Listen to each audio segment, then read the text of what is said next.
எல்லாருக்கும் வணக்கம். இது உங்களோட கிங்ஸ் அகாடமி. என்ன அப்படின்னு பார்த்தோம்னா, நேற்று குரூப் 2 எக்ஸாம் முடிஞ்சிச்சு. இன்னைக்கு என்ன நடந்துச்சு கிங்ஸ் அகாடமியில் அப்படின்னு பார்த்தோம்னா, அடுத்து எக்ஸாமுக்கு தயாராகணும் அப்படின்ட்டு குரூப் 4 எஸ்ஐ வகுப்புகளை தொடங்கியிருக்கோம்.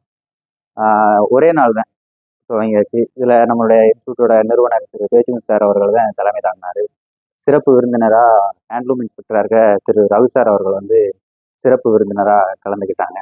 அதுபோக இங்கே பயிற்றுனர்களாக இருக்கின்ற எல்லாரும் இங்கே கலந்துக்கிட்டு இன்னைக்கு ஃபங்க்ஷனை சிறப்பாக வச்சுருக்காங்க. அவங்களுக்கு பொன்னாடை போட்டியும் கௌரவிக்கப்பட்டது.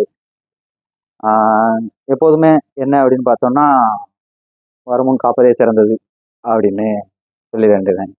ஏன்னா நம்ம கண்டிப்பாக நம்ம வந்த அன்னைக்குன்னு பார்த்துக்கலாம் அப்படின்னு பார்த்தோம்னா பார்த்துக்கலாமே தவிர ஜெயிக்க முடியாது. இது இந்த மாதிரி ஃபீல்டு அந்த மாதிரி. முன்னாடிலாம் வந்து இந்த கொஸ்டின் வரும் இப்படி இருக்கும் அப்படின்ற மாதிரிலாம் இருக்கும். இப்போ அப்படி கிடையாது. அப்டேட் உலகத்தில் இருக்கும் சரிங்களா.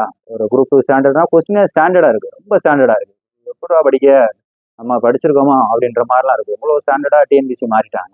ஓகே, நம்மளும் அதனோட தரத்தை உயர்த்திக்கிறோம். முன்னாடிலாம் 6 மாதம் படித்தேன் வேலை கிடச்சிச்சு, 1 வருஷம் படித்தேன் வேலை கிடச்சிச்சு அப்படின்னா, இப்போல்லாம் அப்படி யாருமே வாயை திறக்க முடியாது. அந்த மாதிரி ஸ்டாண்டர்டாக படித்தவனுக்கு, நல்ல அறிவானவனுக்கு, நல்லா யோசிக்கிறவனுக்கு வேலை கொடுக்கணும் அப்படின்றத டிஎன்பிசியோட கடமையாயிருச்சு.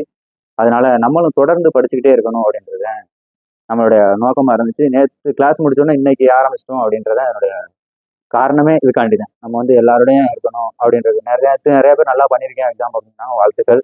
அடுத்து மெயின்ஸுக்கு ப்ரிப்பேர் பண்ணுங்க. அடுத்து நான் ஒழுங்காக பண்ணலை அப்படின்னு நினைக்கிறவங்க அடுத்து வரப்போகிற எக்ஸாமுக்கு படிங்க. அவ்வளோதான் நம்ம சொல்லக்கூடியது. தேங்க்யூ.